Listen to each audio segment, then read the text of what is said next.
Hello, cheapskaters. I might be just a little bit fraction early tonight.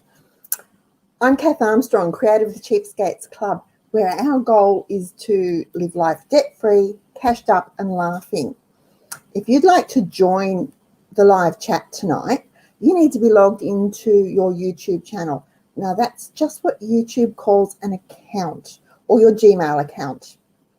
If you don't have either of those, that's fine. You can still leave a comment. It'll just have to be in the comment section underneath me here. Gosh, today is Tuesday, the 13th of July, 2021, and this is a YouTube live event. Did you know we're having an event, folks? Now, before we get started, please give us a thumbs up. And if you haven't already subscribed to our YouTube channel, click on the subscribe button and then on the little bell icon next to it. And that way you'll be notified every time we upload a video or we go live so that you won't ever miss out. Now, where am I? I'm losing track. I've got so much to tell you. It's really great to be back live with you. I missed you. I missed you guys so much, and it's only been a couple of weeks. Of course, I didn't miss you enough to stay home and do the live shows, but I missed chatting with you on a Tuesday night. The last couple of Tuesday nights, we've been sitting on the banks of a river, round a campfire, all rugged up, sipping hot chocolates and thoroughly enjoying ourselves. We had a lovely break. We really did. We headed north, as far north as we could go under the circumstances, and then we set up camp on the banks of the mighty Murray River and just sat. It was just divine. We watched the tinnies go up, we watched the tinnies go down the river, we waved to the fishermen as they went past during the day. It was so peaceful. We watched the birds. We listen to the birds in the mornings and the evening, just on dusk. They go crazy.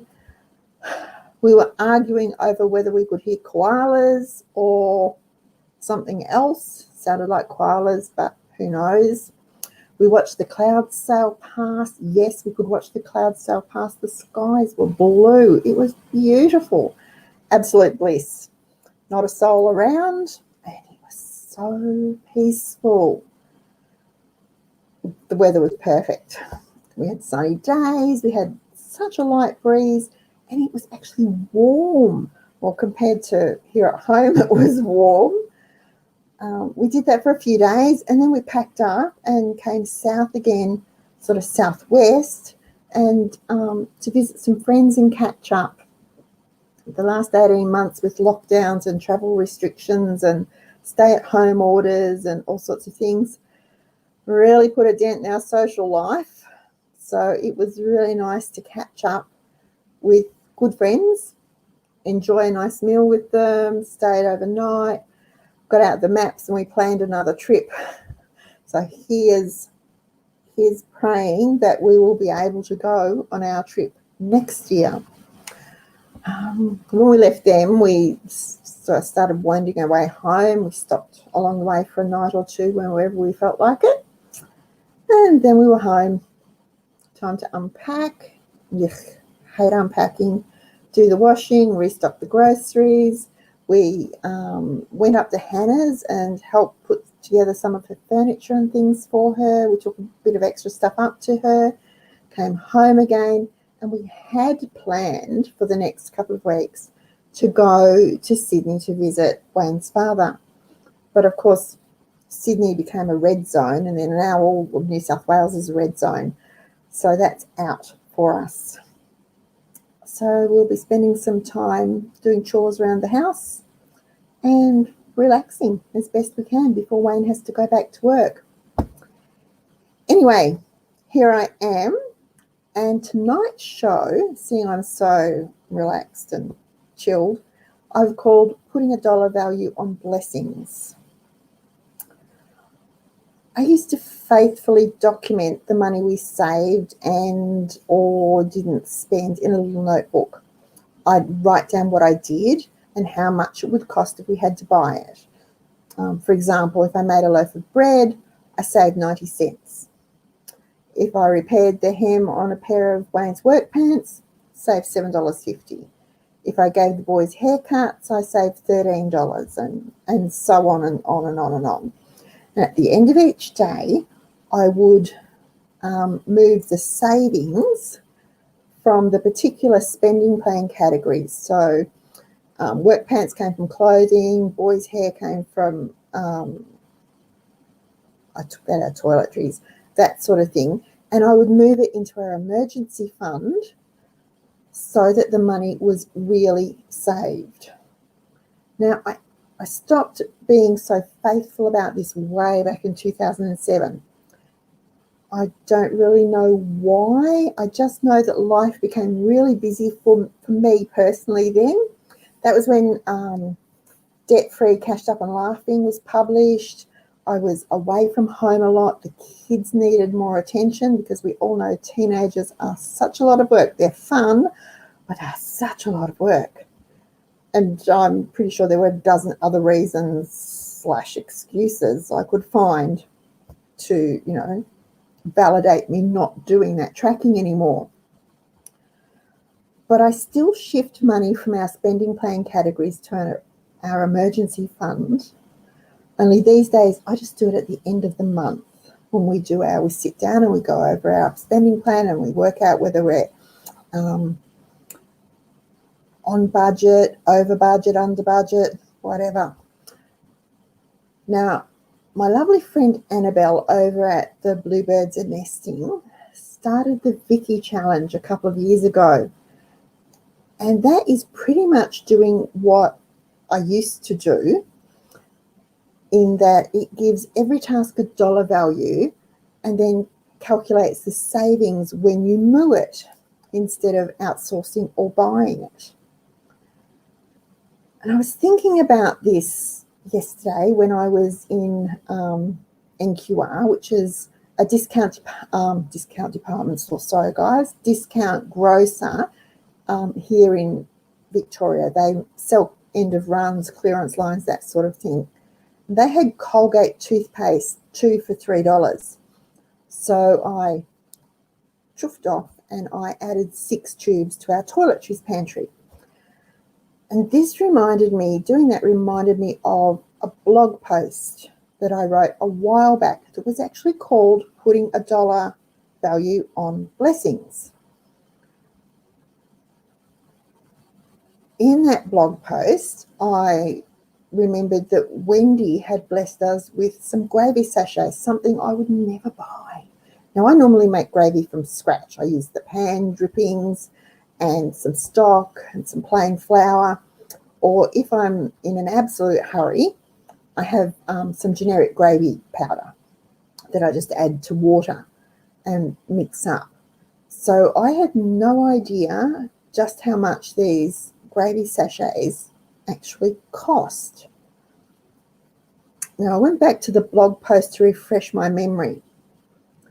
Hannah used them a couple of times when she cooked dinner, and I will say they were really tasty.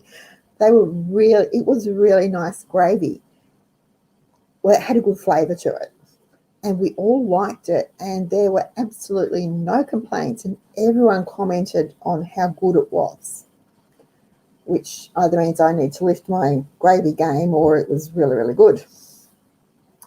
Now, as I was sort of, trundling around with my 6 tubes of toothpaste waiting to hand over my $9, I was remembering the blog post, and it triggered, how I had actually seen these gravy sachets in NQR. And at the time, I thought I'd get some just as a treat. That was until I saw the price.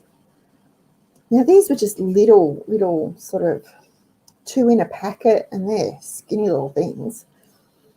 And you just had hot boiling water to them. But the discounted price, because I checked on the blog post, was $1.89. And then I remembered trying to find them in Woolworths or Coles and not having any luck. So if $1.89 was the discounted price, I shudder to think how much that actually cost. Now, I'm still making gravy from scratch. It's the way my mum taught me. It was the way gravy was made when I was growing up. My aunties did it that way. They still do. Anyway, back to the story. Sorry. So at $1.89 each, that's expensive gravy. That's really expensive gravy. Now, pan juices and stock are free.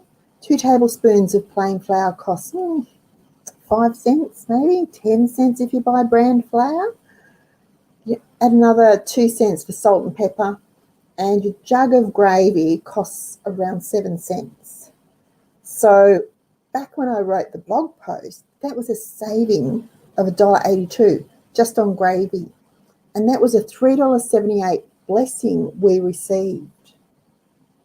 And $3.64, I was able to move from the grocery budget to our emergency fund because I deducted the 14-cent cost of $2 of gravy.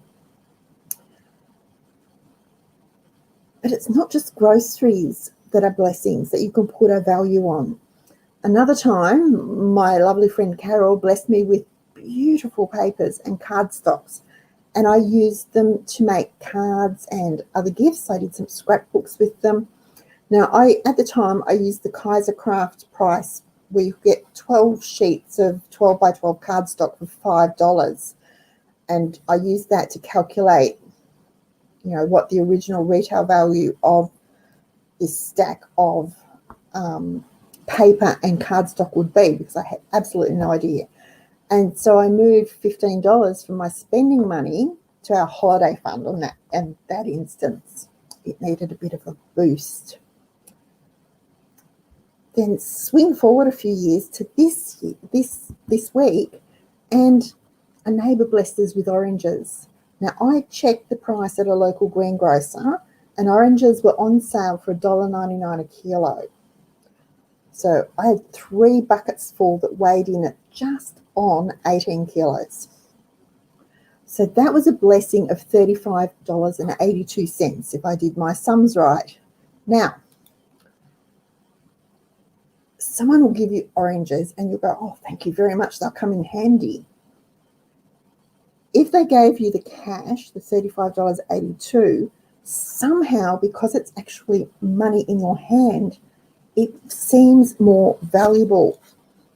Now, I've spent the last couple of days working on those oranges. They've been zested, they've been juiced, they've been frozen whole, they've been chopped up and portioned out for whole orange cake. They've been made into marmalade for the pantry and for the Christmas gift hampers. And it may sound crass to put a dollar value on blessings you receive, but I believe we receive blessings to fill a need. Now, sometimes we don't know what that need is, particularly when we receive the blessing, but it will generally always pop up. Now, for me to put a dollar value on that blessing, it's purely psychological. It just means that I can appreciate it more. Someone gave me a couple of sachets of gravy, packets of gravy. Great, we use gravy. Thank you so much. That's really, and I really appreciate it. But when I put that dollar value on it, and I realized just how much in terms of money that blessing, that gift is worth, it changes the way you look at it. Same with the oranges this week. Now, I would never have gone out and bought 18 kilos of oranges at $1.99 a kilo. Just would not do it. I'd wait till the fruit on our tree was ready to pick again, because we'll get another crop from it. But I really appreciate the fact that we were blessed with a lot of a lot of oranges that were worth a lot of money this week. Now, I hope that doesn't make me sound greedy or just focused on the value of things, because I'm not. But when we're blessed with something, it's really important that we make sure we use those blessings wisely, because making sure you use the blessings that come your way wisely is part of being a good steward. And being a good steward means using our resources, whatever they are, and that includes money or gifts or whatever, time, wisely. And saving the value of blessings is another form of good stewardship and financial wisdom. Because remember, money isn't saved until it's safely in the bank, in your emergency fund or your peace of mind account or a specific savings account. Until then, it's just not spent. That's why I make sure, even now, at the end of each month, that I move the savings from the blessings we receive into one of our savings accounts. It's ready to meet that need when it pops up. So if we have, another, please, I hope it never happens, but if we have another disaster, financial disaster, we'll have the money in our emergency fund because we've been wise enough to build it. Or I've been given, the oranges. So I'm not sure, that $35, I could probably put that in my slush fund, because our groceries are looking pretty healthy at the moment. So I may move that into the slush fund, although I may just put it into the emergency fund. We'll talk about it when we're doing our month-end bookkeeping session, but we will save it. I think it's important that we do this so that we recognise that it's a blessing, that we've been blessed. We've been blessed with, personally, I've been blessed with friends who just seem to know that I'll be able to use the oranges, that we like to eat them, we like to drink the juice, we like to eat the marmalade, we like whole orange cake, so we get the oranges. Or it might be that someone will bless you with hand-me-downs so that you don't have to buy clothes for your children. Even if those clothes are only good for play clothes, you still don't have to spend the money on them. You've been blessed with those play clothes for your children.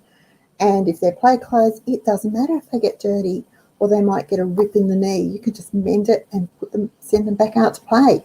It doesn't matter. It was a huge blessing to us when I had a friend who had two girls a little older than Hannah, and she would pass me her girls' clothes. They'd go from her eldest to her youngest to Hannah. And, some of them were just play clothes. And that was fine because play clothes come in handy. But a lot of them were really good clothes, good for church, good for going out, really nice clothes. The biggest blessing was the school uniforms and the sports uniforms. Saved a fortune for us. So they are blessings. So when we put a dollar value on them, even though I saved up for the school uniforms, I was able to carry that money over for the next year in case I wasn't able to, or in case I wasn't blessed with more uniforms. So putting a dollar value on your blessings, it makes you more aware of just how blessed you really are too. Because, you might think it's just a box of gravy or a couple of buckets of oranges or, some paper. but you didn't have to buy it, or I didn't have to buy it. So I was able to keep that money and still, whoa, I've got a little bug in front of my face. Sorry, guys, go away. I was able to keep that money to use for other things. We were blessed. Now, that was very short, wasn't it? I don't even know what the time is. Oh, very short. That's all I want to talk about tonight. Putting a dollar value on your blessings so that you appreciate them and you recognize them as blessings and you don't take them for granted. Now, I think, did I remember to tell you if you had questions to put them all in capitals? Sorry, I'll flip over and have a look in a minute. But if you do have a question, it could be on, putting a dollar value on your blessings. It could be on anything else. I don't know. So I've been away for a couple of weeks. So if you've got questions, let me know. But if you put them in capitals so they stand out in the chat, I'll be able to answer them for you. Now, I noticed that there's quite a few people here tonight. Let me see. Lots and lots. We started with Kerry and her, what did she call it? What did you call your dinner? Stretch or starve. I like that. And Beverly, Paula, Michelle Smith, Suzanne, Julie, Rosalie, Jenny, Delaney's here, Julie again, Annette. Okay. Barb, hello Barb. Kathleen, it's nice. Veronica.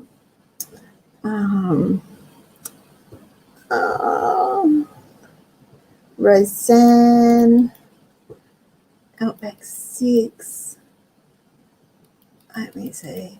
Oh, everybody. Lots of people here. Annabelle, Catherine. Right. Okay. So, let me see.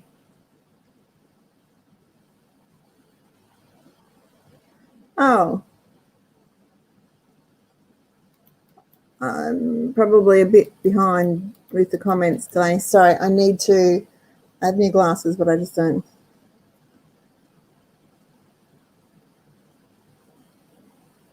There we go. So Annabelle agreed. Look,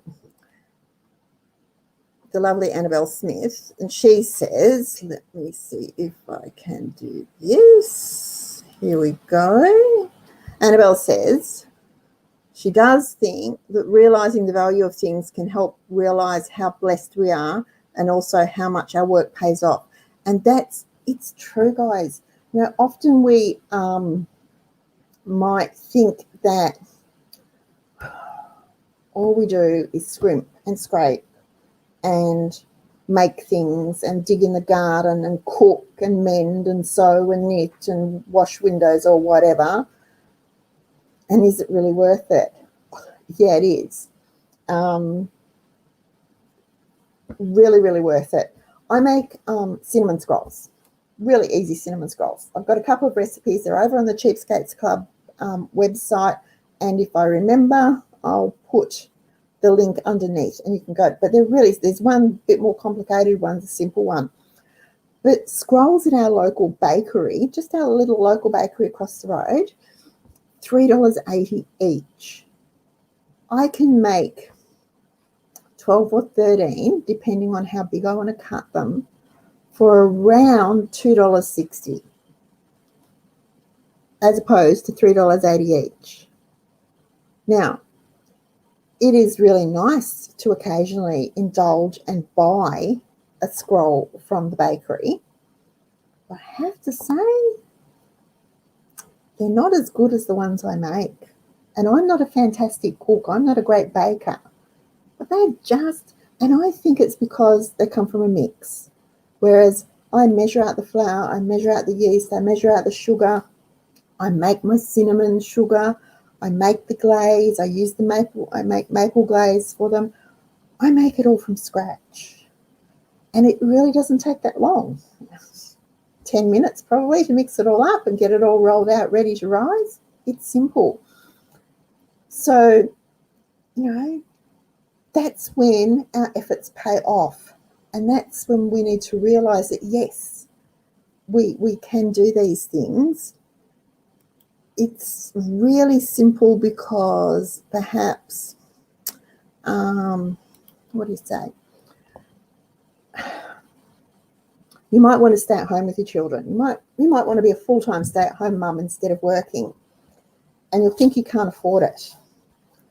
But if you add up daycare or out of school hours care, if you add up your transport costs to work, if you need particular uniform or you've got to have duty shoes or something like that, put those costs in, that adds up to quite a few $100s a week.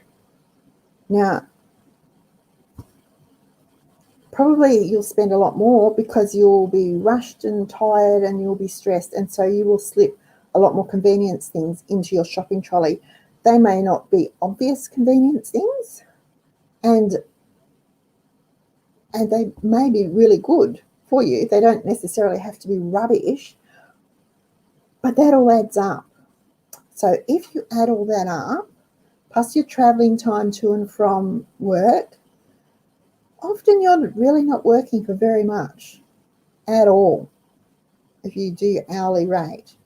Whereas you can choose to stay at home and shop more wisely, perhaps grow a few things to help with the budget, but be aware of your actual savings, of the money you are not spending that you used to spend. And staying at home is actually quite doable, if that makes sense. I hope it does. Now, let me see. Back up here. That's Yvonne.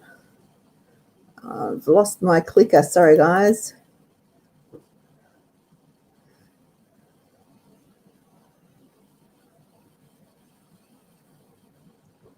Seeing Kathleen was blessed tonight. Oh, congratulations. And I bet you enjoyed looking after the dog too. That's really nice. With a gift card for looking after a dog. Dog sitting, that was nice. Right, now.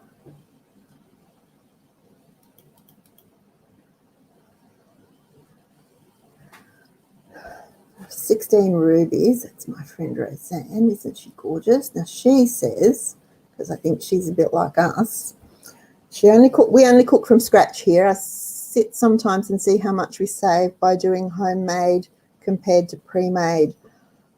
Mega bucks. I am absolutely sure it is mega bucks that you will be saving.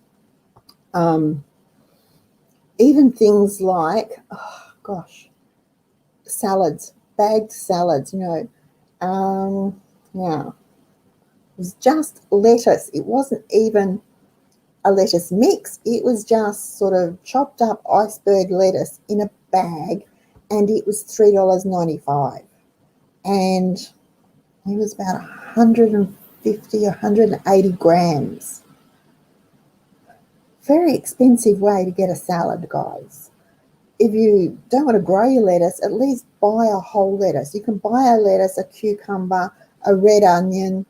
If you can get them, a couple of radishes, and make a salad for probably less than you would enough salad from that for a week for less than a couple of bags. It would have only fed us, the 5 of us, for one meal. So it's rather expensive. Cooking from scratch works. Like, you don't have to be an amazing cook to cook from scratch either. It's really funny. Now I have a really simple basic cake, and it can be orange cake, chocolate cake, coffee cake, coconut cake. It can be lemon poppy seed. But the actual basic cake mix is so simple, and it's a cup of self-raising flour, half a cup of sugar, half a cup of milk, 2 eggs, and 3 tablespoons of butter that you melt, and you just beat it all up. Now, to make it chocolate, all you do is add a couple of tablespoons of cocoa and a teaspoon of vanilla essence, and it makes a really nice chocolate cake. To make coconut cake, I add about a cup, 3/4 to a cup, depending on what I've got in the canister of coconut to it, and I probably put in about an extra 2 tablespoons of milk just to make it a little moist, a little more moist. That's a coconut cake. If you've got some coconut essence, half a teaspoon stirred in makes it really nice, but it's not strictly necessary. If you want to make it an orange cake, switch out the milk for half a cup of orange juice.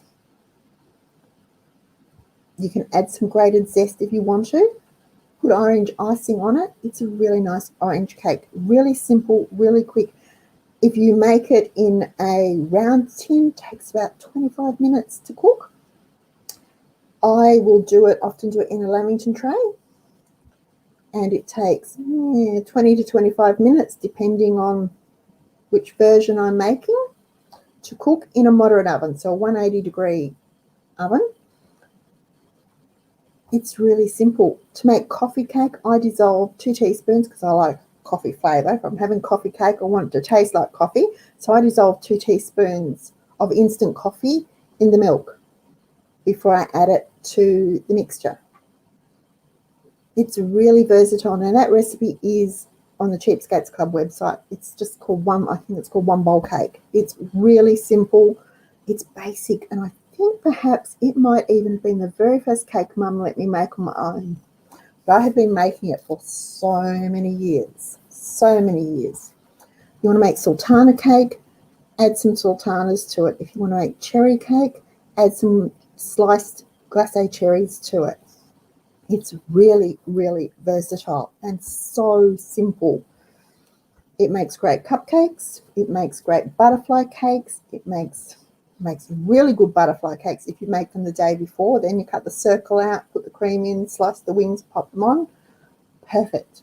It's really, really good. I've made it in my, what's it called? Madeline tins. You know, the tins that make the little loaf cakes. I have a tin that does that. Make it in those. You've got little individual loaf cakes. Really nice. Chocolate cake, of course, gets chocolate icing and gets either grated chocolate over the top or coconut. Coconut cake gets just plain vanilla icing with coconut on the top. Orange cake gets orange icing. Lemon poppy seed I tend to not ice, although I have been known to make a cream cheese icing for the lemon poppy seed. To do it as a lemon poppy seed cake, same basic recipe: cup of self-raising flour, half a cup of sugar, half a cup of milk, 2 beaten eggs, 3 tablespoons of butter, about a tablespoon of poppy seeds. You can add more if you like more, and some lemon zest. Beat it all up in one bowl. It's a 1 bowl cake, and bake it. You can do it as muffins, you can do them as cupcakes, you can do it as a loaf, whatever you like. It's really versatile. But cooking from scratch is good. Now, if you're going to buy those cakes, I have no idea how much it is to buy a cake, because I haven't bought a cake in ages. I was thinking about buying while we were away, we raced into a Woolworths to pick up some fresh veggies, and we walked past the cakes, and they had a Lamington sponge. Lamingtons are my all-time favourite cake.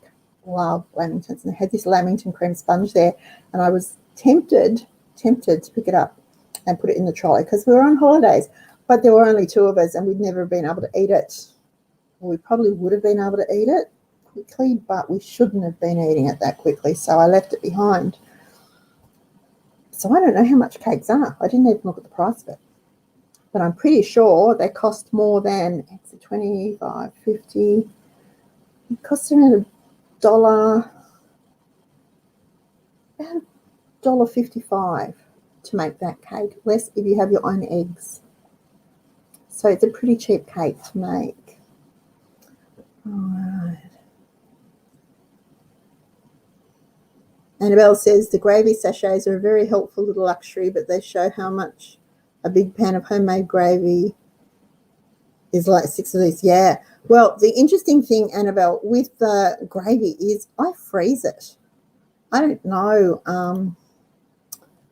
I freeze when I've got a leftover gravy, whether we've had a roast or I've done rissoles or sausages and onion gravy or whatever. I freeze the leftover gravy. I have a lot of little, the little square, I don't know, probably about half a cup size. They're not Tupperware, they're something else, but that's sort of, the plastic container with the push-on lid. And I put gravy and cheese sauce and white sauce. Never gets wasted. It just gets frozen so that it can be reused for something else. And those little individual gravies like that are really handy if, for instance, the other day I had some bits of probably about a handful, because I'm technical like this, a handful of shredded chicken left. And so we had chicken and gravy rolls for lunch because we had bread rolls to use up too. So I warmed the rolls, warmed the chicken, warmed the gravy. It was really good. Nothing got wasted. So otherwise the bread rolls would have probably been turned into crumbs or croutons or something like that. We had them for lunch. It was really good. Alrighty, now back to comments. Sorry, I'm getting a bit slow.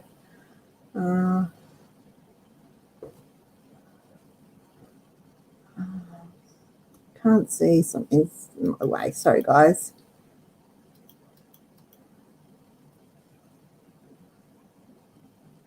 Yeah, see, Roseanne does the same thing. Freezes the gravy. Yum. Well, she puts butter in her gravy. I've never done that. Butter here in Australia is very expensive. Very, very expensive. Good butter is very, very expensive. So I tend to ration it, but I do occasionally use it as to thicken up a sauce if we have a bit of a sauce. Yeah, yum. Okay. Barb, what value would I put on a hot meal? Okay. As in, all right, what did we...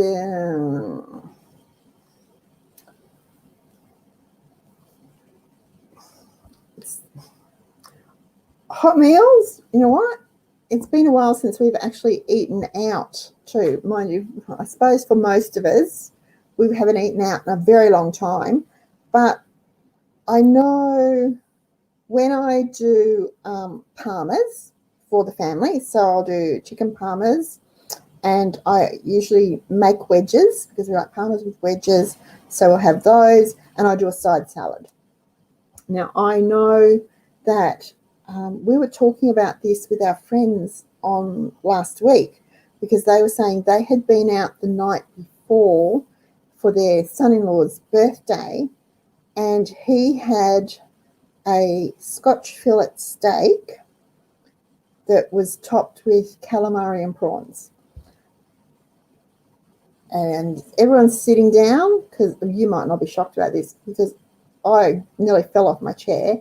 It was $48. $48 full.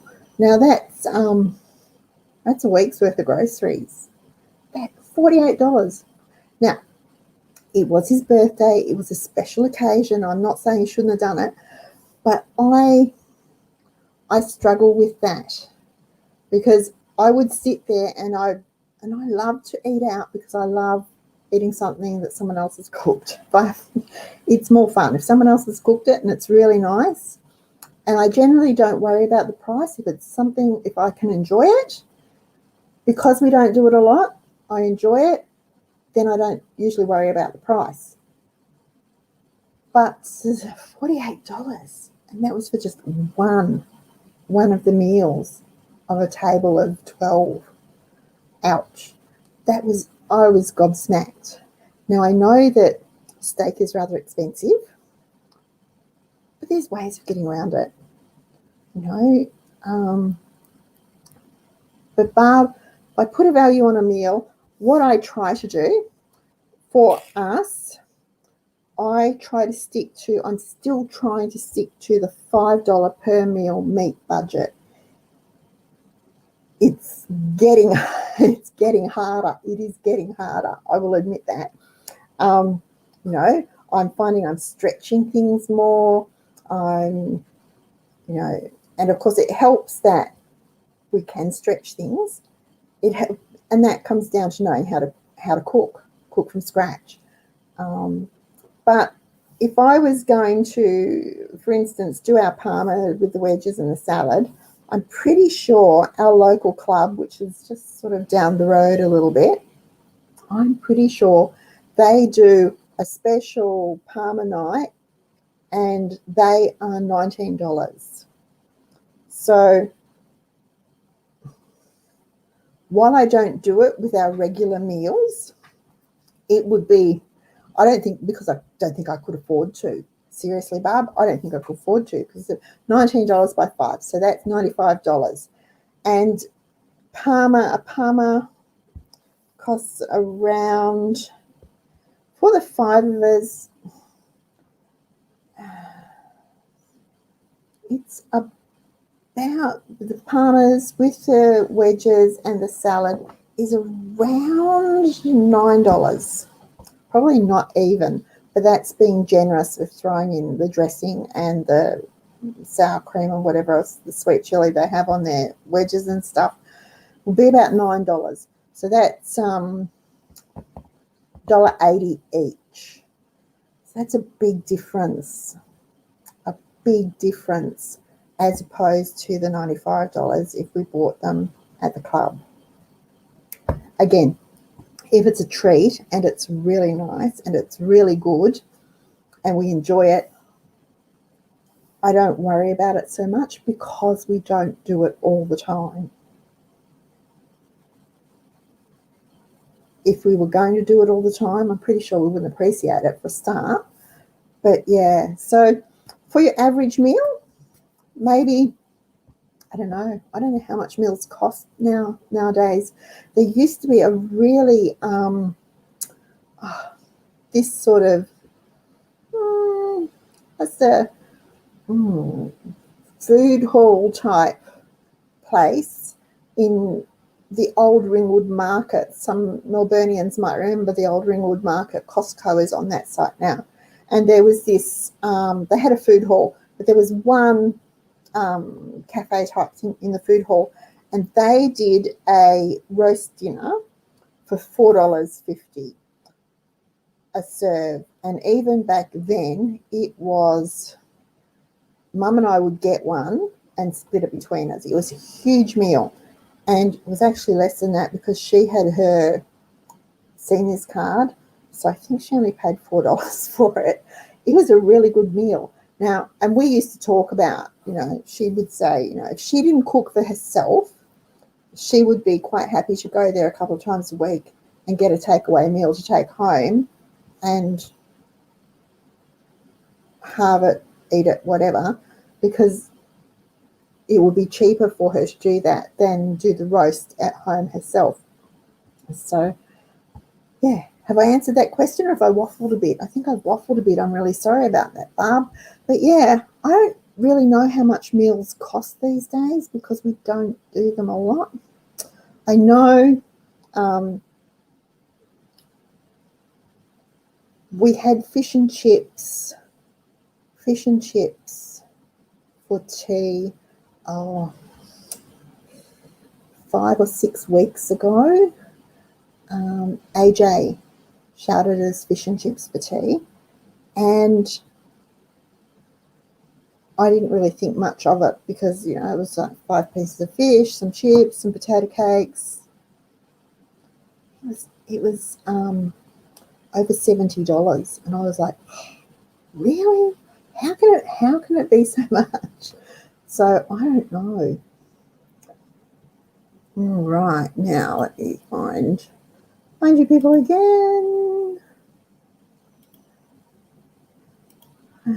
Any more comments? Julie, that's nice. An attitude of gratitude. Yeah, I think, I don't know. Is that because I have to say, I really appreciate what we have. Now, a lot of what we have isn't grand. A lot of what we have isn't new. A lot of what we have has been hand-me-downs. I'm looking at, the chair I'm sitting at now is probably, oh gosh, must be about 45 years old, and it was second or third hand when we got it. It's a good, solid, sturdy chair, and I don't mind it. And I've recovered them a couple of times. So, yeah, I think it comes down to being content and happy with your lot in life, I guess. Now, that doesn't mean that you can't want to do better or want more. It just means that, you appreciate what you have and you're content with it, so that if that's all you end up with, then that's all you end up with, and you can live with it and you can be happy. Maybe I don't know, I'm not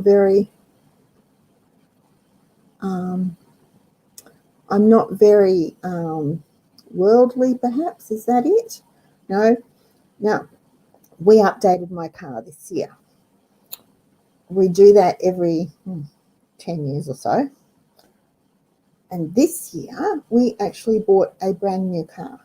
Now, I've been saving for that car for a very long time. And one day I just said to Wayne, I think we should go and look for a car. Off we went. And as it turned out, the car I wanted wasn't available in Australia. There wasn't one there was one, but it was a really ugly colour. Wasn't, and so I went, and in chatting to the salesman, turned out his parents live a street over from us. He went to school across the road. He's sort of a neighbourhood kid. He's a really nice young man, a lovely young man. And we spent more time talking about the neighbourhood than we did about anything else. So he's very good at his job. He went off and came back and said there wasn't one to my specs in Australia, but if I could wait 6 weeks, then there will be one. They would get one. And I was happy to wait 6 weeks. Thank goodness it was only 6 weeks. If you tried to order a new car now, you're waiting 2 years. So I waited the 6 weeks. Now, in talking to another friend, they went, oh, but you didn't get this and you didn't get that. And I went, well, really? It's just a car. To me, it has to be, in my car, has to be safe, has to go. I have to be able to drive it. It just has to get me from point A to point B safely and as comfortably as I can possibly. I don't need whiz-bang fancy doodads on the steering wheel and mirrors that do things, and it doesn't need to talk to me. It just needs to drive. I just need to be able to drive it. I'm not I don't know, I'm not a brand snob or a something like, is that right, the right terminology? So it didn't worry me. But yeah, this woman I was talking to, she would never have had it. She would never have had it. Oh, you know what? I'm glad I got a new car. I have a brand new car. Been a long time since I've had a brand new car. I had a brand new car, guys. Yes, we had to save up for it. Yes, it took us a long time to save that money. And when I actually had to go and pay for it, I was a bit sad because I watched the bank balance go, phew. But I got a brand new car. I love my car. It does exactly what I want it to do. I can get in it and I can drive it. It's comfortable. It's easy. It's more economical than the car I had. So I'm really happy with it. We need to be content with what we have. Oh, oranges, $2 each. Great. Oh my gosh, I wish you were close. Oh, I wish I could post some to you. Oh my goodness. I've got grapefruits on my tree. I was looking at them today. They're still little, but oh my gosh. Oh my goodness, $2 each. Oh no.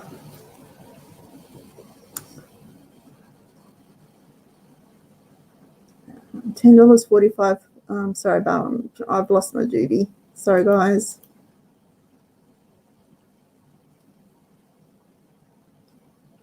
Kathleen wants to know, how do I handle budget fatigue? I did a show about that a few weeks ago. I think everybody, if people say they don't get it, don't get sick of budgeting and being conscious, then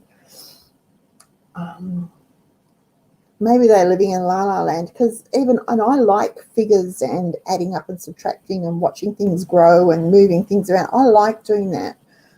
Bookkeeping is is my thing. I quite like it. I enjoy it.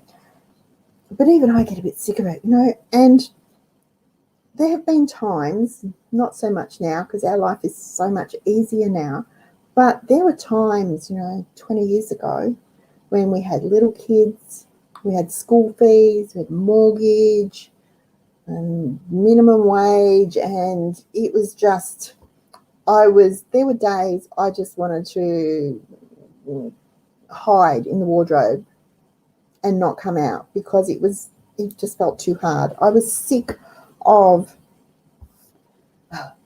cutting down long pants into short pants. I was sick of having to get the sewing machine out to mend shirt sleeves that had ripped, and it just does get too much.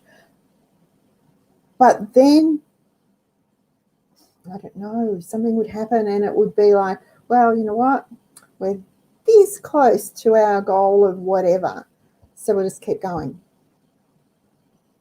And I get tired of budgeting, and even I get tired of watching the pennies and running around the house turning lights off and turning PowerPoints off, and I have to be honest, I've been reading or rereading a short story, and about what would happen, pretty much if it was, what is it, the end of the world as we know it. What would happen, how you'd survive, and how this family survived during that. And every time I read it, I pick up something else. I think, oh my goodness, that's so wasteful. I do that, and it is so wasteful. And I don't think I'm a particularly wasteful person, because I try really hard to not waste anything. That's so wasteful. The thing that I picked up this week was carrot peelings.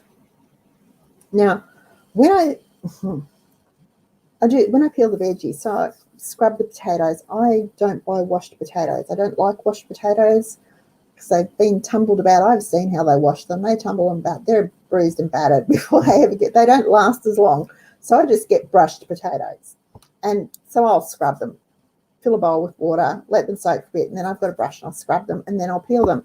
Now, those peels, because in my mind those peels are dirty, so I've always either put them in the worm farm, the bokashi bucket, or the compost heap. This week, when I was rereading this short story, and it was like, if I rinsed them properly, they wouldn't be dirty, and they could go into, I have a container that goes into the freezer, and I put onion skins, carrot peelings, some of the celery tops if I'm not going to use them, bits of spring onion that I'm not, anything, broccoli leaves, all sorts of things go in there to make stock. So I went, I should be using the potato peelings to make stock. Instead of, now I know the worms have got to eat. The worms have to eat, so I can give them some, but some of them can go into the stock. It was just, I don't know why I've never thought of it before. Just did. But budget fatigue, I think, happens to all of us. It especially, I think, if you don't have anything for yourself. So for a long time, we couldn't afford to have a lot of spending money for ourselves. So it would, it might have been, I might have had $3 a week for years, and I would save that and save that and save that, and perhaps buy a craft magazine that actually had some stamps or dies or something on it that I could use. So have something for yourself. I think it's really important that you have something for yourself. And even if it just means that you can just go through a McDonald's drive-through and buy a $1 ice cream. It's something for yourself that you don't have to actually account for is really, really important. Or it might be something as simple as doing your own nails. Now, don't look at my nails. I'm hopeless. My nails, my hands aren't too bad. My nails are shocking because I refuse to wear rubber gloves. So my nails get battered and whatever. And every now and then, probably once every 2 years, I will splurge on a manicure. And I love my nails like that. So that gives me the boost then. I've done something for myself. It's something that's a little treat that's just for me. I don't know if that works for you. You might have something that you particularly like. It might be a bunch of fresh flowers for the house every now and then. Just something that is different. Just something that is different. Or it could be something as simple as then the kids go to grandma's and you and hubby going for a picnic in the park.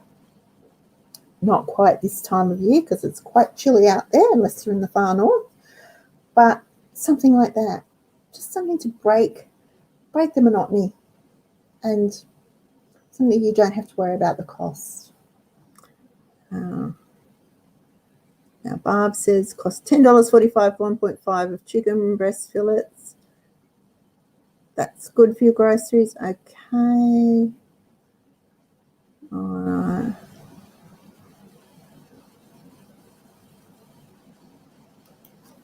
Barb's mum. Soups and snacks.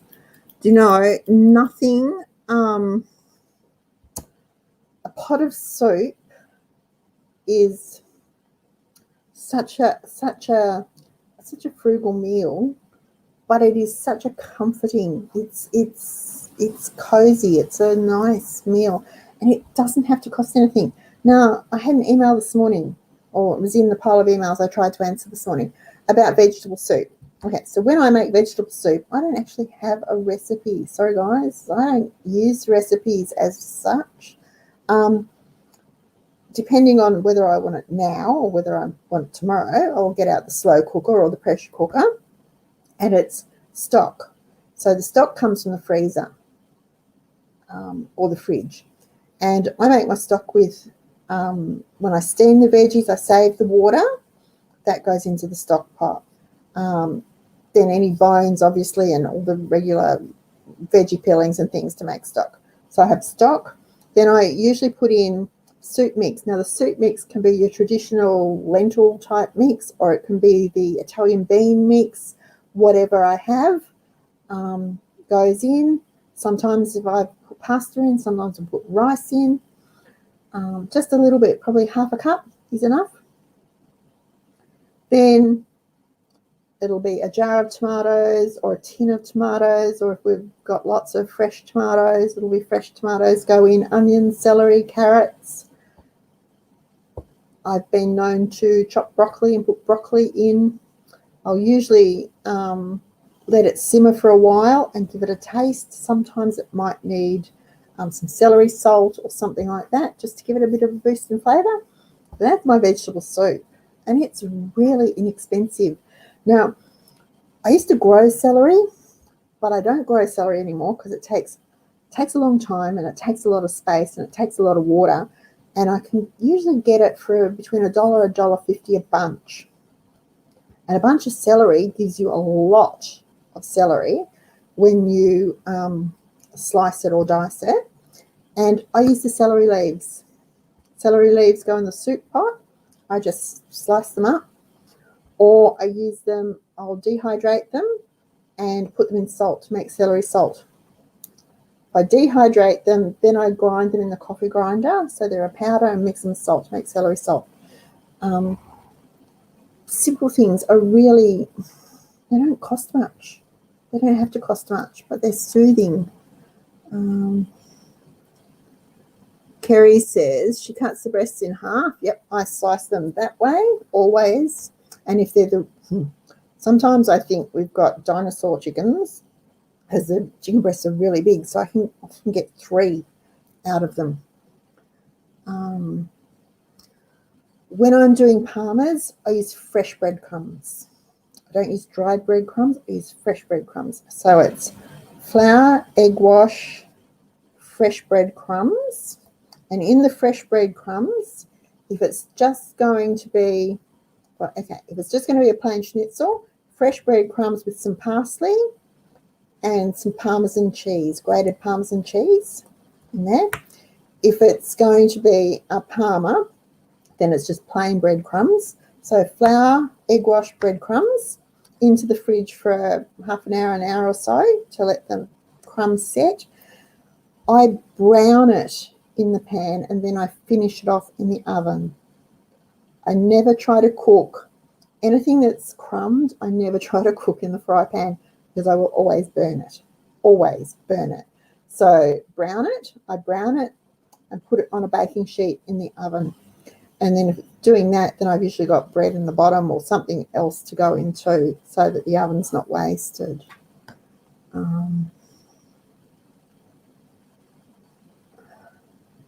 All right. Okay. Roseanne says, my husband had to adjust when we got married. I said, no new car till we had the cash. Yep. Plus we don't buy new but used, 1 to 2 years old. I had to find one that goes through high snow. Yes. See, we don't have that so much, but I do have a 4-wheel drive, and it is a proper 4-wheel drive. It's not an all-wheel drive. It is a 4-wheel drive because of, the travelling we do and where we go. And I also wanted it to be big enough to be able to tow our camper if it had to. So we did that. And also, I'm getting old, folks, or older, and I found my old car was just a little too low, and getting in and out with my dodgy knee and my arthritic fingers and my gammy back and whatever was getting to be too difficult. So now I've got it slightly higher. It's much easier to get in and out of. Brilliant. Love my new car. If we don't have the cash for something, we can't afford it, is our attitude. We try really, really hard to save up until we have the money to buy what we want. Now, what we would normally have done is sold my old car and used that money plus our savings to buy the new car. We haven't sold my old car yet. We've kept it for a couple of reasons, but anyway. But when that is sold, that money will go into our car account, and we just keep saving. We just keep saving. We haven't stopped saving just because we bought the car. We just keep saving now, and we just keep putting that money each fortnight into the car account. And then when it's time to replace it, the money will be there to replace it. We won't have to be scrabbling for it. It's just a habit, an automatic habit. And we do that with just about everything. Washing machine, the fridge, the dishwasher. We do lounge suite or something like that. We have a home maintenance account that covers all that sort of thing.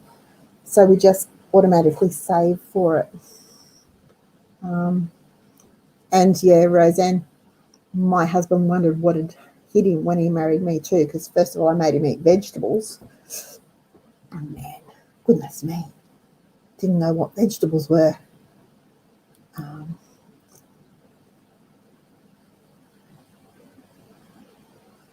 Okay. Hi, Victoria. We are well, thank you. Yes, I hope you are. Are you warm? Good.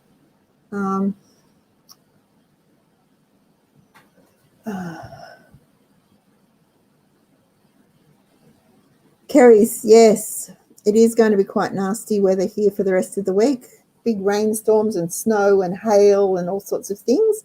It's winter, guys. It's winter in Victoria. What can we expect? But yeah, I was talking to Flossie last night or over the weekend, and we're talking about soup and making pots of soup.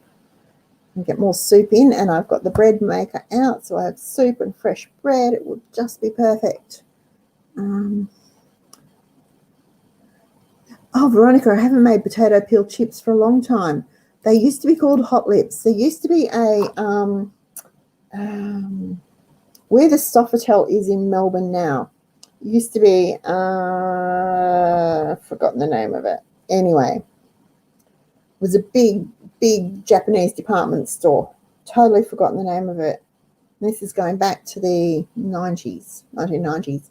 And underneath was all little shops and things. And there was a sort of a cafe slash tavern slash bar slash something there.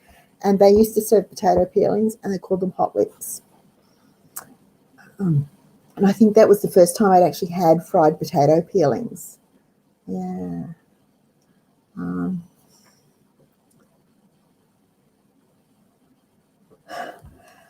Something for ourselves. Something for ourselves is hard to think of when we have the mum attitude. We do for others before ourselves. We always do. Is that what makes us mothers? And then we become grandmothers. Does it change? I don't think so. I watched my mum become a grandmother and she didn't stop being a mother, but being a grandmother, it was like she had two hats to wear then. And so I've watched my aunties. Wayne's mum was the same. She didn't stop being a mother, but boy, she became granny. It was like a second job for her. Yeah. Though, you know what? Maybe if caring for our families makes us happy, why shouldn't we? I'll probably get in trouble for saying this, but I'm quite happy to say that I'm a wife. I'm quite happy to say that I'm a mother. I don't need to, I'm happy to say that I take care of my family. That is my job, to take care of my family, to look after my husband, to look after my children. Now, they're adults now, so, but I still help them with different stuff. They come and go and do their own thing and they're grown up and whatever, but I still help them. It's my job as their mother to do that. And that's not to say that they can't do anything for themselves, because they jolly well can. They all know how to use the washing machine and the vacuum cleaner and how to clean the shower and the toilet. And, in fact, when Thomas was, one of Tom's jobs in Canada, when he was in Canada, one of his jobs was, hotel cleaning. And he came home very grateful that we have standards in our house, because there are a lot of people that stay in hotels that don't have standards, apparently. So he knows, and he got that job because he actually knew how to clean a shower and a bath and a basin and a toilet and how to mop the floor. He's probably wishing he didn't by the time he'd finished with it, but he did. They all know how to do basic cooking, basic sewing, basic gardening. They're all pretty good at stuff like that. So it's just the way. But I think, makes me happy. I get a great deal of satisfaction out of, for instance, crocheting. Here you go. And I want some coasters for her new house. So I'm happy to crochet. I enjoy crocheting. There's only so many things I can crochet for myself. It's something useful for her. So I'm happy to do that for her. Same with the dishcloths. She left home with 14 dishcloths. I could have said, no, I'm going to sell them, because I do sell them. No, I'm going to sell them and that will be money back in my pocket. But I'm happy to do that for her. And in doing that for her, I was doing something for myself too. So I don't know. But I still, my secret thing, Roseanne, early bed. Take my Kindle, go off to bed with a cup of tea. That's my my escape.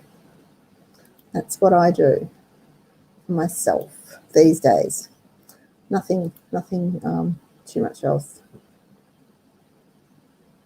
Oh, Victoria, what is a good shank soup? Oh, lamb shanks. If you've got lamb shanks, I want to come to your house.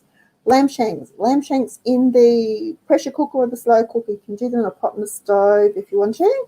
Put them in. Top them up with some cold water. Now, because shanks can be quite fatty, so I just bring them to the boil. and drain it. You don't have to cook them. Just bring it to the boil, let it boil for a couple of minutes, then drain it. Put the shanks back in the pot, top it up with some cold water, or if you have beef stock, some beef stock, and then soup mix. Now, I think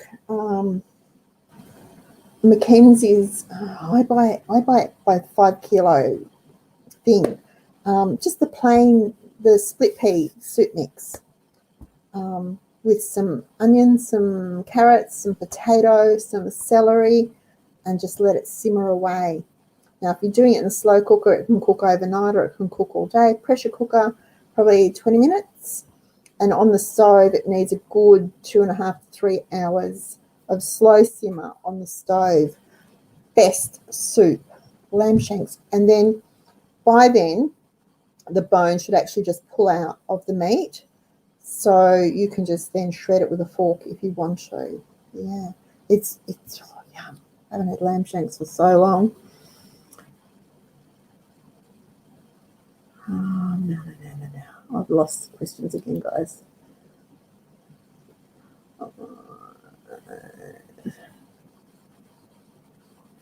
Flowers in the house. You know,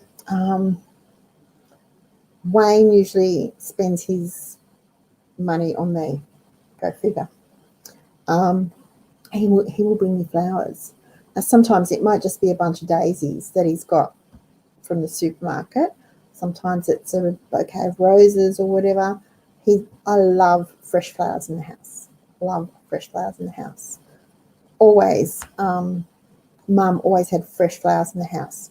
But she grew beautiful hydrangeas. She grew the most magnificent dahlias. She had chrysanthemums. Her garden was just stunning with flowers. Mine's more vegetables than flowers.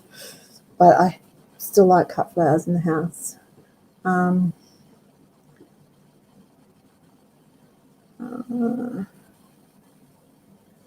Right. Now.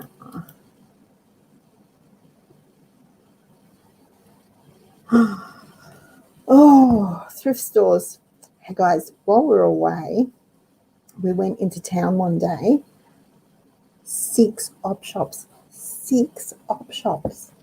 And Wayne just came with me and we went into every single one. I was in op shop heaven. 6 op shops one day. Didn't spend a lot. I was actually on a mission to find a spaghetti container for Hannah. Didn't find a spaghetti container.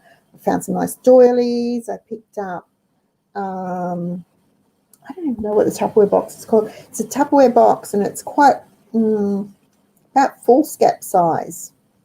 Anyone remember foolscap paper? It's bigger than A4. And it's coloured bottom, white lid, and it had a tray, one single tray across the top that was divided into things. So I got that for her, and that was actually $3. And it was already full of sewing notions. It had threads and press studs and hooks and eyes and pins and stuff in it. $3. So that. And almost, well, it looked new. Muffin pan for $1. What else did I pick up for her? Oh, a Tupperware square keeper for $2. I said some doilies and things. I was in op shop heaven, and he just came along and he just carried the things and carried them back out to the car and would hit the next op shop. It was just lovely. I had so much fun. Veronica is sharing her potato peelings things here, guys, if you want it.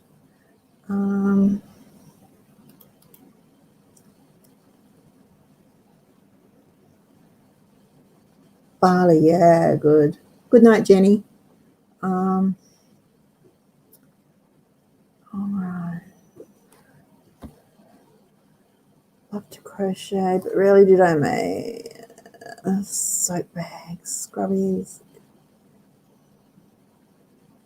Oh, wow. Okay. Alrighty.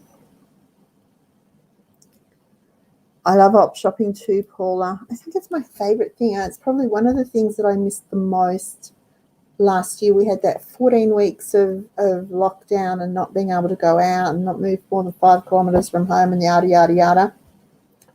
I think that was the thing that I missed most because I'm not a shopper. I don't, I would never go to Kmart. Well, I don't go to a shopping centre to browse. I go with a list and come home.